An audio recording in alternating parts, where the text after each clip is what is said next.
Hi, I'm Ashot. I called this episode the Waitress Universe. One evening, after a tense day full of mental activity, I was wandering through YouTube for relaxation and, without noticing, delved into nostalgic studies of the former USSR. In particular, I came across a rare video, Sports Lottery, Draw Number 5, from 1987. First, a flat propeller with its 4 blades long chased all 45 numbered balls in a circle.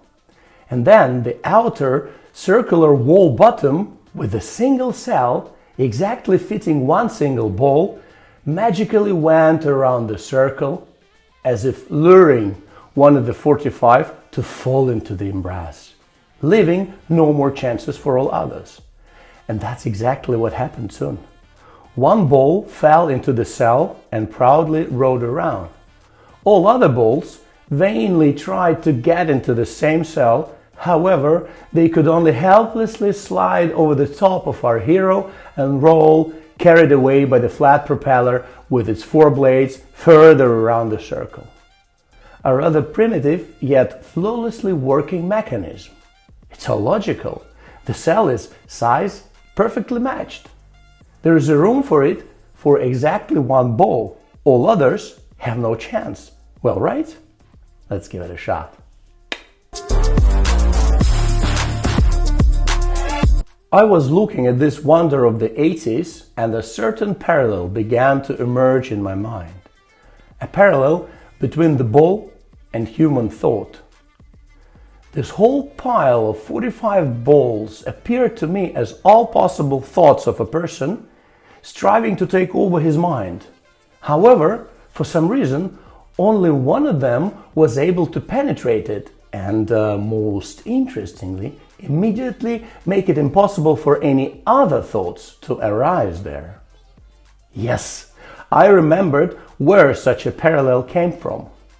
There's an opinion that the human brain is not capable of holding 2 or more thoughts or emotions simultaneously, only one. So if you occupy the brain with some specific, for example, positive thought, then no other, for example, negative, simply cannot appear in it.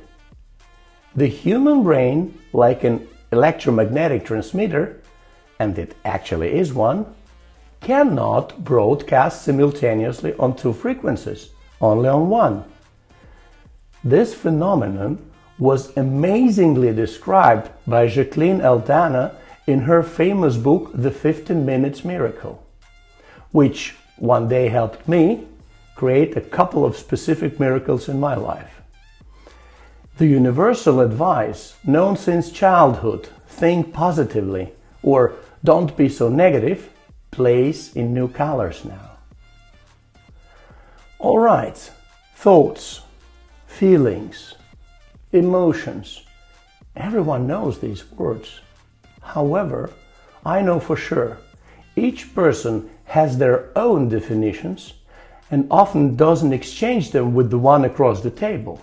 And then, not really hearing each other, they also philosophize on those topics. Therefore, I prefer to voice my definitions to you. So, thought.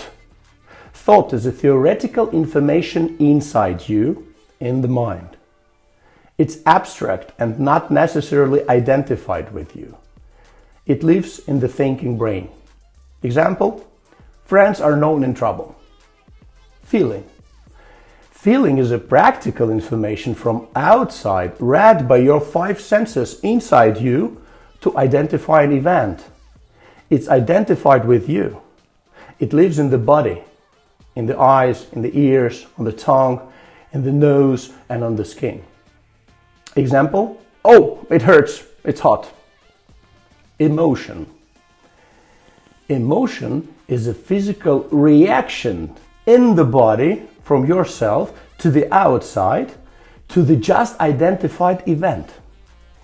Lives in the emotional brain. Example, love, fear, and all other their countless derivatives. All right, we've got sorted out the concepts. Now, it's clear why during the emission of such a positive emotion as gratitude, the brain is simply incapable of emitting a negative one. Moreover, in the same miraculous way, the universe gives a person even more of what he is grateful for, changing his physical world. And I had a question, what came first, the chicken or the egg? Meaning, what comes first, the thought or the event? Well, in that case, let's have a look. Egg would be the thought, the idea, the theory. Then chicken will be event, body, feeling, emotion. You won't believe what I've discovered. Our today's external physical world, your chicken, if you can call it that, is exactly as you feel yourself right now in your feelings and emotions. And they are the consequence of you yourself, not of your parents, politicians or bosses, but your personal egg, which you made hatch with your thought. That is the answer to what came first, the chicken or the egg. And it's actually simple. Neither was first. Both the chicken and the egg have always existed simultaneously. And only in this way, by the way, does it make sense. They are both essentially two manifestations of the same phenomenon, reality. Therefore, an amazing opportunity opens up for all those dissatisfied with the chicken of their reality to consciously change their egg and allow a completely new beautiful chicken of reality to hatch from it. And here's how. You consciously create a very powerful specific thought in your mind, then create a corresponding very powerful emotion in your body, and since the brain doesn't distinguish imagination from reality, it will clearly create a corresponding event under this pair, thought emotion, meaning a new reality in your external physical world. Here's how Jacqueline Aldana suggests doing it. For 40 days, you daily write in a notebook with a pen and at the same time emotionally react as strongly as possible to what you write. Number 1, you tune your mind to positive waves to block negative ones. And with sincere gratitude, realize all aspects of your current unwanted reality. Number 2, as if in a restaurant, you call the Waitress Universe or infinite intelligence, quantum field, God, ether, whatever you call it. And while she's coming, you strongly emote on these aspects of your current unwanted reality. Number 3, at an already high vibration, you make a new order to the Waitress Universe for a dish of your new desired reality. Number 4, you visualize the desired dish of reality as realistically as possible, as if it has already happened. Number 5, you sincerely thank the Waitress Universe for preparing your dish and allow yourself to easily accept it. Here are some examples of how this has been working already. Volunteers in 3 groups trained their pinky muscle, bending and unbending it for 5 hours a day, 4 days a week. The first group trained physically, the second only by imagination, and the third didn't train at all. The result of the third is predictable. The pinky muscle grew by 0%.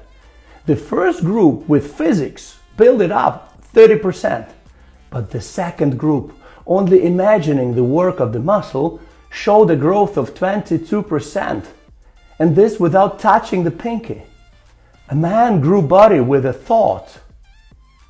Another example, Joe Dispenza calls this epigenetics, above genetics, non-hereditary. The giraffe emotionally cursed for so long each time not reaching with its short neck to the high-growing leaves, that its neck kept stretching a little bit all the time. The same happened with the octopus and his dreams of camouflage under the environment, or with the cheetah and its dreams of easily catching up with the fastest antelopes. Here's what I want to say. In fact, you are a respected and desired visitor to the restaurant of life. Always try to voice your order to the Waitress Universe as clearly as possible, and powerful, positive emotions of gratitude will motivate the restaurant to serve you a truly exquisite dish, a new reality in your physical world.